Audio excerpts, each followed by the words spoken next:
चलिए अब आता है हमारा इस चैप्टर का मोस्ट इंपॉर्टेंट टॉपिक, ठीक है।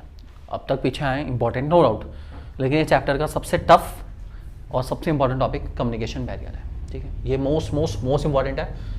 ये उन टॉपिक में से है जो आपको बहुत ज़्यादा अच्छे से करने पड़ेंगे और इसका एग्जाम्पल बहुत हेल्प करेंगे आपको टॉपिक को समझने में, ठीक है। सबसे पहले ऑर्गेनाइजेशन के बैरियर्स, ठीक है, हमारे जो रहते हैं कम्युनिकेशन के बैरियर जो ऑर्गेनाइजेशन फेस करती है, उनकी 4 कैटेगरी है जिनमें हम लोग जानेंगे। सबसे पहले बैरियर्स हमारे आते हैं सिमेंटिक बैरियर्स। कौन से बैरियर्स? सिमेंटिक बैरियर जो है एनकोडिंग डिकोडिंग की प्रोसेस से रिलेटेड है। किससे? एनकोडिंग डिकोडिंग, मतलब मैंने मैसेज को बोला, ठीक है, कुछ और, उसने जो उसको समझा कुछ और, ठीक है। तो एनकोडिंग डिकोडिंग की जो भी प्रोसेस होगी उससे रिलेटेड जो होता है उसको कहते हैं सिमेंटिक बैरियर। कौन सा बैरियर? ठीक है। इस सिमेंटिक बैरियर को याद करने का शॉर्टकट है BSF बट, ठीक है। तो सबसे पहला पॉइंट हमारे पास आता है बैडली एक्सप्रेस मैसेज। क्या कहते हैं? ठीक है। बैडली एक्सप्रेस मैसेज वो मैसेज होता है जिसमें मैसेज इनकम्प्लीट छोड़ दिया जाता है, जिसमें मैसेज ऑर्गेनाइजेशन से रिलेटेड है लेकिन क्या है? इनकम्प्लीट, पूरा मैसेज नहीं आया। एग्जाम्पल इसका छोटा सा यहाँ पढ़ेंगे, ठीक है। Sometimes due to lack of vocabulary manager may use wrong words, due to this the manager fails to communicate in a better way. तो वोकैबुलरी मिसिंग है, इसलिए मैसेज सही से कम्युनिकेट नहीं हो पाया, जबकि होना सही था लेकिन इनकम्प्लीट है, पूरा नहीं हो पाया। इसको बैडली एक्सप्रेस मैसेज कहते हैं। इसका एक और एग्जांपल लेता हूँ छोटा सा, ठीक है। अब एक कंपनी ने क्या करा, एक ऑडिटोरियम में मीटिंग रखी, उसने नोटिस लगा रहा है कि company will have meeting on this date, ठीक है, इन द ऑडिटोरियम, ठीक है। टाइम मिसिंग है, टाइम बताना भूल गए, ठीक है। तो ये क्या है? ये बैडली एक्सप्रेस मैसेज है। क्यों? क्योंकि मैसेज कंप्लीट नहीं है। या तो मैसेज इनकम्प्लीट हो, उसमें वोकैबुलरी मिसिंग हो, अपना मिसिंग वर्ड्स रहें, वो हमेशा किस में आएगा? बैडली एक्सप्रेस मैसेज में। किस में? ठीक है। दूसरा सिंबल विद डिफरेंट मीनिंग्स, ये सबसे सिंपल है हमारा। इसका एग्जांपल है principle and principle, price and price, ठीक है। और एक्सेस एंड एक्सेस भी समझ सकते हैं।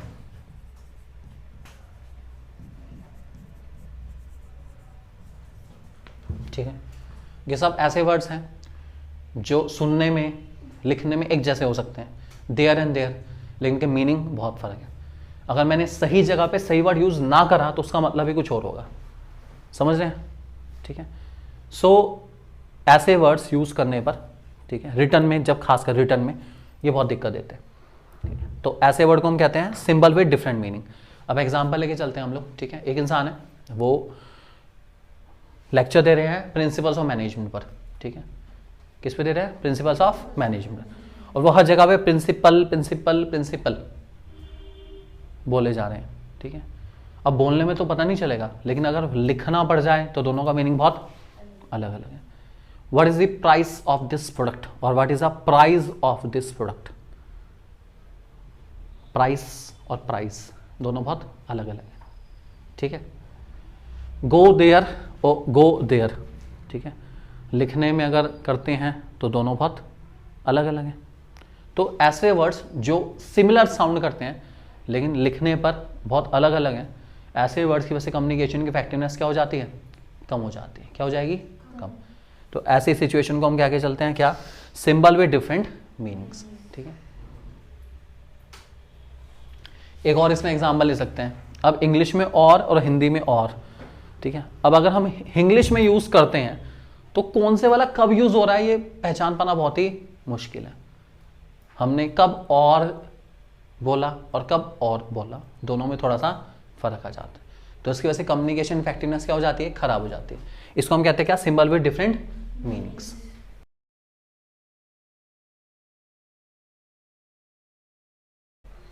अगला फॉल्टी ट्रांसलेशन। फॉल्टी ट्रांसलेशन होता है जब एक इंसान किसी मैसेज को इंग्लिश से हिंदी में कन्वर्ट करता है, उसका मीनिंग ही बदल जाता है, ठीक है। इसका एक बहुत अच्छा एग्जांपल हमने जनरली बनाया, ठीक है। जैसे अगर कोई कहता है कि भाई एक इंसान है कि आई लव हॉट डॉग्स, ठीक है, आई लव हॉट डॉग्स, ठीक है।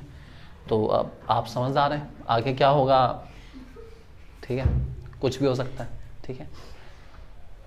तो ये दिक्कतें आ जाती हैं, खतरनाक। सो that is called faulty translation. क्या कहते हैं हम? ठीक है। जैसे एक और example, India is suffering from the problem of brain drain.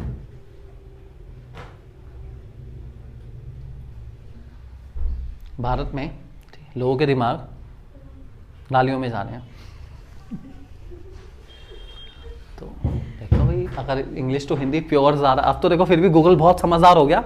अब वो फैक्ट था ये 2011-12 तक इस पे सर्वे हुआ था कि सिर्फ 5% एक्यूरेसी के साथ वो प्रिडिक्ट कर पाता था।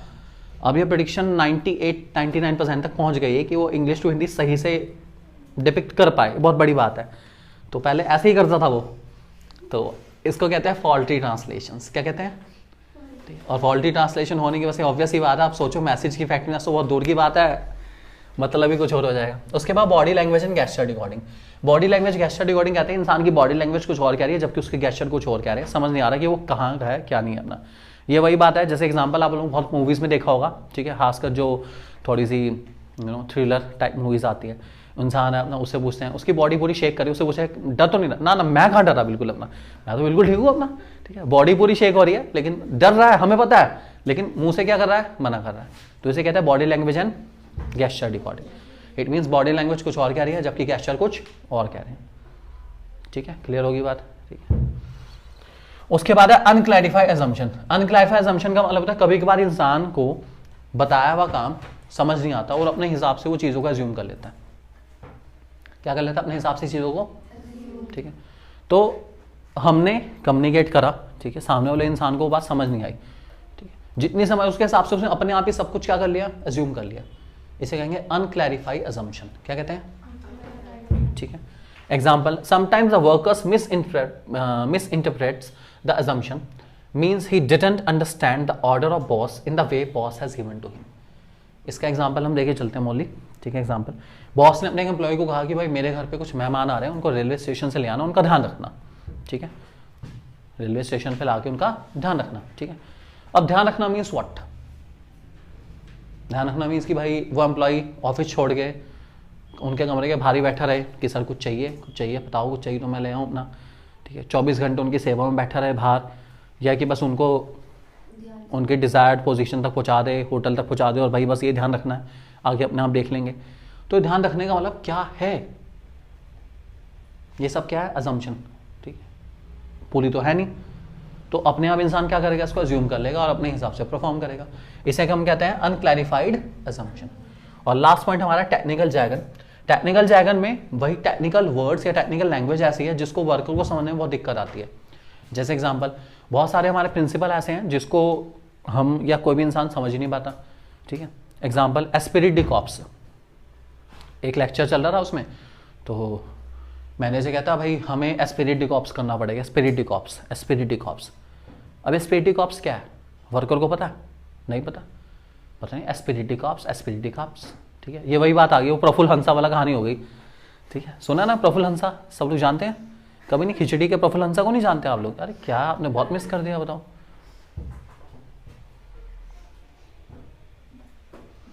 प्रफुल्ल हंसा बहुत बढ़िया।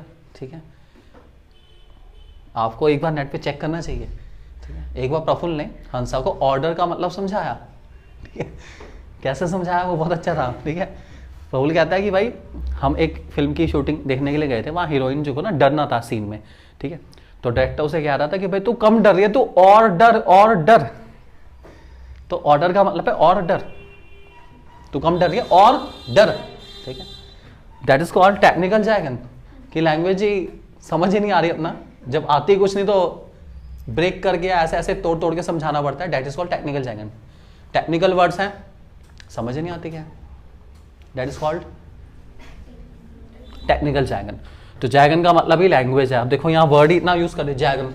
अब किसी को अपने जैगन क्या है, एक आधा वर्ड इधर उधर कर देते हम तो उसे जागरण बना के बैठ जाते हैं। ठीक है, सो ये बड़ी दिक्कत हो जाती है। So that is called technical jargon. ठीक है, तो जागन नहीं है, जैगन। ठीक है,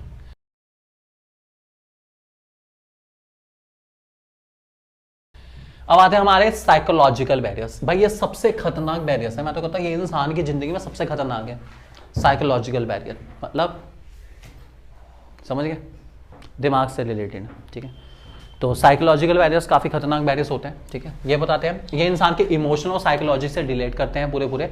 और एक डरा हुआ इंसान कम्युनिकेट नहीं कर पाता ढंग से, या फिर वो कम्युनिकेट कर ही नहीं पाता, और जो कम्युनिकेशन उसके पास आ रहा है उसको इफेक्टिवली ना तो परस्यू कर पाएगा ना आगे डिलीवर कर पाएगा। तो ये साइकोलॉजिकल बैरियर। कौन सा बैरियर है? साइकोलॉजिकल। साइकोलॉजिकल में सबसे पहला पॉइंट आता है हमारा प्रीमेच्योर इवैल्यूएशन। क्या नाम है?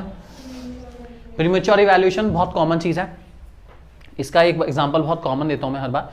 कभी कभार इंसान ना बहुत ज़्यादा हड़बड़ी में रहता है, जल्दबाजी में रहता है। जब इंसान बहुत ज़्यादा जल्दबाजी में रहता है ना, तो पूरे मैसेज को बिना सुने ही समझ जाता है कि भाई मैं समझ गया, ठीक है, और बाद में पता चलता है उसने कुछ नहीं समझा, ठीक है।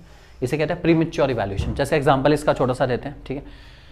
अब आप यहाँ बैठे हैं, ठीक है, आपका फ़ोन बजा, मम्मी का फ़ोन आया या पापा का फ़ोन आया, ठीक है। उन्होंने कहा भाई आते हुए जो है मेरी दवाई लेते आना, और आपने कहा ठीक है मैं ट्यूशन में बाद में बात करते हैं, ठीक है। आपने जल्दी करके फ़ोन कट कर दिया, ठीक है। अब आपको गए आप बाहर अपना, उन्होंने कहा हाँ ठीक है भाई, मेडिकल स्टोर पे पहुँचे, भाई दवाई लेके नानी, किसी मम्मी की दवाई दे दो, ठीक है। मेडिकल में मम्मी की दवाई दे दो। अब मम्मी की दवाई मीन्स व्हाट?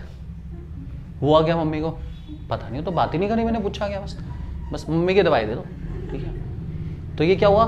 मैसेज इनकम्प्लीट था और आपने बहुत जल्दी कम्युनिकेशन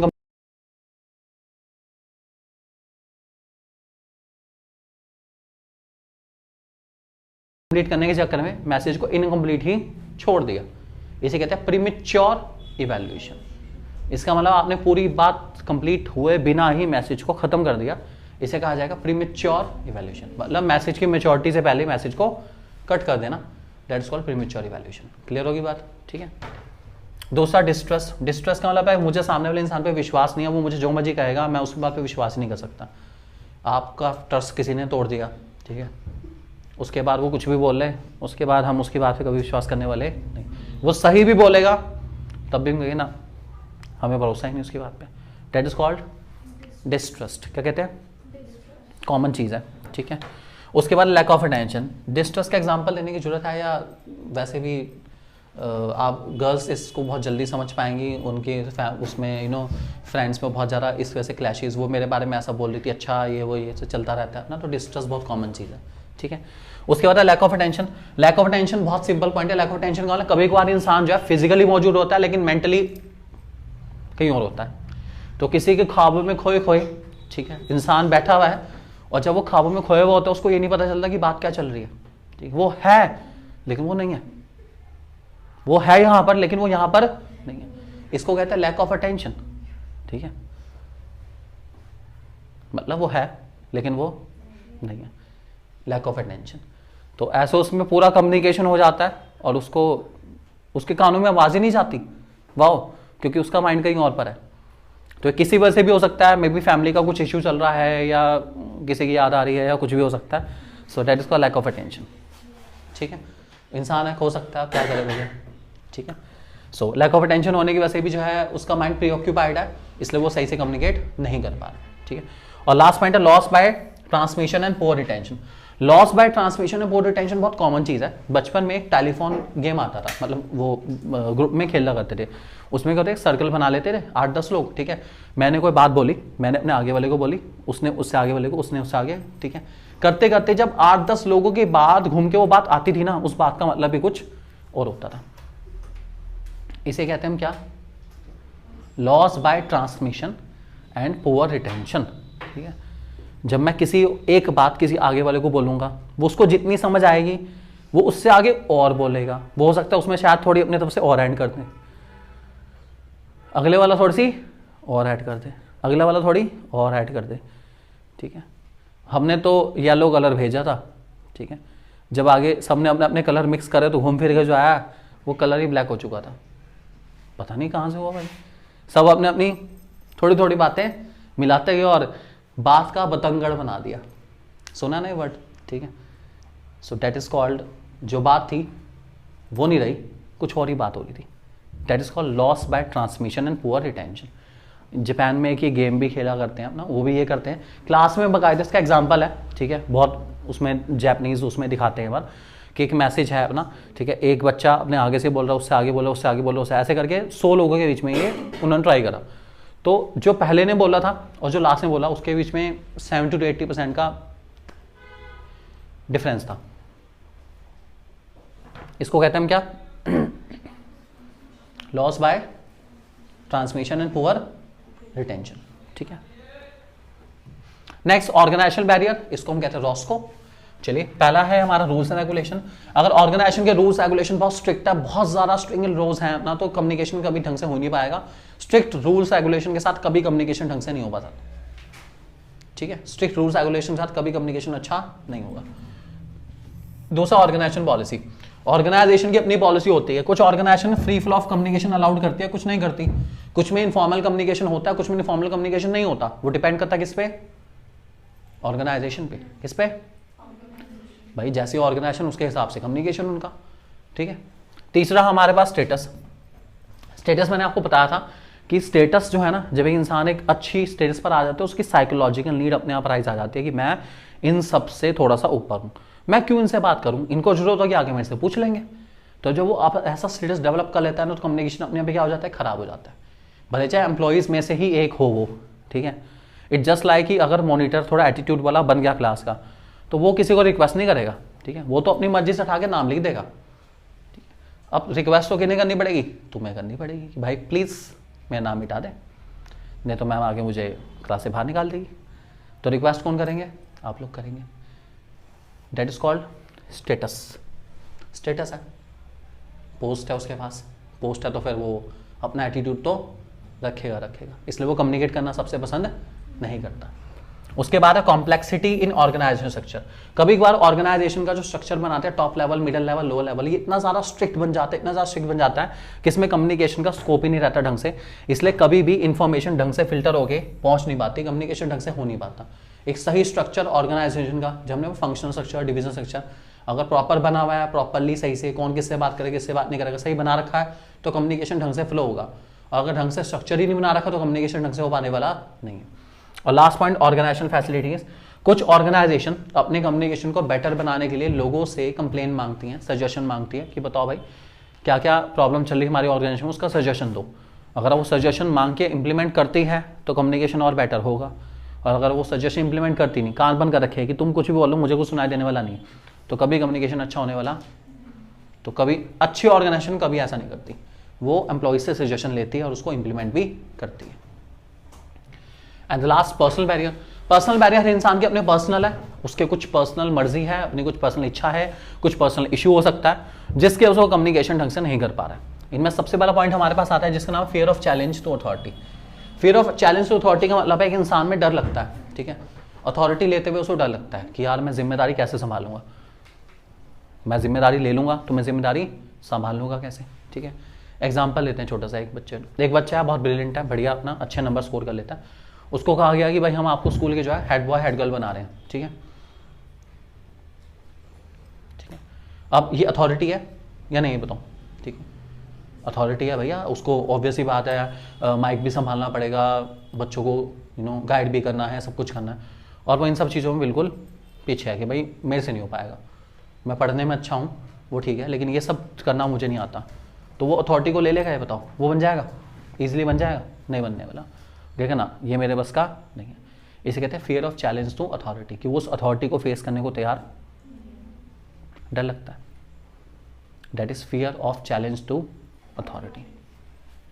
अथॉरिटी रहने को तैयार नहीं बिल्कुल भी, उसे लगता है कि वो सही से इंफॉर्मेशन पास नहीं कर पाएगा, वो सही से कम्युनिकेट नहीं कर पाएगा, इसलिए वो डर रहा है कि भैया मेरे बस का बात नहीं है, ठीक है। दूसरा, अनविलिंगनेस टू कम्युनिकेट।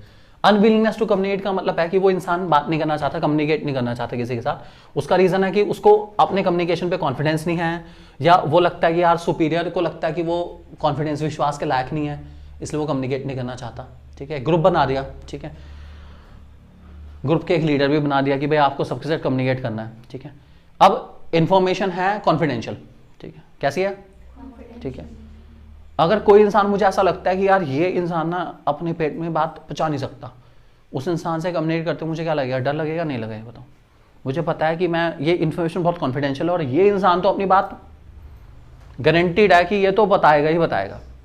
हमेशा ध्यान रखना, आप जिस इंसान को कहते हो ना बात तेरे और मेरे बीच में होनी चाहिए, तेरे और मेरे बीच में, उस हर एक इंसान के पास एक और ऐसा इंसान है जिसको वो यही कहता है कि बात सिर्फ तेरे और मेरे बीच में रहनी चाहिए, ठीक है।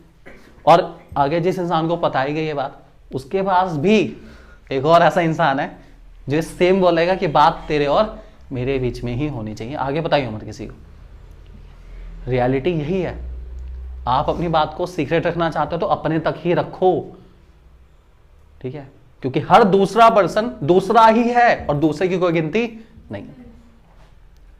ध्यान रखना, जो आप तक है वो आपका है, सिक्रेटिव है। जो आपसे कहीं और गया उसके बाद वो दूसरा, हर एक इंसान सेकंड पर्सन ही है। समझ आ गई बात? वो सेकंड पर्सन में ही आएगा और हर सेकंड के बाद थर्ड, थर्ड के बाद फिर ये तो चलता रहेगा, इसका कोई लिमिट नहीं है। बिल्कुल बात निकली है तो दूर तक जाएगी। ठीक है। सो अनविलिंगनेस टू कम्युनिकेट मीन्स अगर मुझे किसी इंसान के ऊपर कॉन्फिडेंस नहीं है कि वो ढंग से मेरे कम्युनिकेट कर पाएगा, या उसके ऊपर विश्वास नहीं है, अगर मैं उसको कम्युनिकेट करूँगा आगे बता देगा, तो भी मैं ऐसे लोगों से कम्युनिकेट करने से बचता हूँ क्योंकि मुझे उसके ऊपर विश्वास नहीं है। ठीक है। उसके बाद हमारे पास है, इसमें एक बार फिर भी देख लेते हैं। Sometimes a subordinate may not have a confidence to communicate with a superior, so the existence of communication is not possible. भैया कॉन्फिडेंस नहीं है, मैं सीनियर इंसान से कैसे बात करूं, मुझे नहीं पता, मेरे को डर लगता है, इसलिए मैं बात नहीं कर पा रहा। और तीसरा लैक ऑफ कॉन्फिडेंस, ये वही आएगा सुपीरियर का विश्वास नहीं है सबऑर्डिनेट पर, तो जिसके ऊपर विश्वास नहीं है उसके साथ कम्युनिकेट हम करने वाले नहीं है। और लास्ट पॉइंट है लैक ऑफ प्रॉपर इंसेंटिव, ये सबसे कॉमन आता है, ये सबसे इंपॉर्टेंट भी है। लास्ट वाला सबसे ज्यादा केस स्टडीज में रिपीट होता है इसके अंदर। ये पॉइंट क्या था, आप मेहनत कर रहे हो, आप कम्युनिकेट कर रहे हो, ठीक है, एफर्ट ले रहे हो ऑर्गेनाइजेशन में, सब लोगों को जोड़ के चल रहे हो, कमांड कर रहे हो बहुत ज़्यादा, और आपको बदले में कुछ मिल भी नहीं रहा। ठीक है, फाइनेंशियल तो छोड़ो, नॉन फाइनेंशियल इंसेंटिव भी नहीं मिल रहा आपको, बल्कि उल्टा आपको ये सुनाया जा रहा है कि आप कर क्या रहे हो। आप एफर्ट कर रहे हो, लोगों को जोड़ने की कोशिश कर रहे हो, कम्युनिकेट कर रहे हो बेस्ट से बेस्ट, और बदले में आपको कुछ नहीं मिल रहा, कुछ भी नहीं मिल रहा। ठीक है, ना थैंक्स मैनेजमेंट की तरफ से, ना कोई ऑनर मैनेजमेंट की तरफ से। आपने पूरा साल लगा दिया, अपनी दिलो जान से मेहनत कर ली और आपको कुछ नहीं मिला। फाइनेंशियल तो बहुत दूर की बात है, नॉन फाइनेंशियल भी कुछ नहीं दिया, ना बुके ना सैशे, कुछ तो देते कम से कम, कुछ क्लैपिंग करा देते, कुछ नहीं हुआ। आप कंटिन्यू करोगे ऐसे लोगों के साथ कम्युनिकेट करना फ्यूचर में, या साफ कि भैया जब हाथ को हाथ वाली बात सुनिए ना, आप हमारे लिए कुछ करेंगे, हम आपके लिए कुछ करेंगे, सपोर्ट। उन्होंने कुछ नहीं करा, इसलिए आपने फ्यूचर में उनके साथ कम्युनिकेट करना बंद कर दिया। आपने उनको सजेशन दिए, बेस्ट से बेस्ट सजेशन दिया, उस सजेशन का उन्होंने एक बार आपको थैंक्स भी नहीं बोला। उस सजेशन से बहुत फायदा हुआ उनको, लेकिन उन्होंने आपको एक बार भी थैंक्स नहीं बोला। आप दोबारा सजेशन लेके आओगे? कभी भी नहीं दोगे। इसको कहते हैं हम लोग क्या, लैक ऑफ प्रॉपर इंसेंटिव। अगर आपको इंसेंटिव मिल रहा है कम्युनिकेट करो, नहीं मिल रहा है स्टॉप।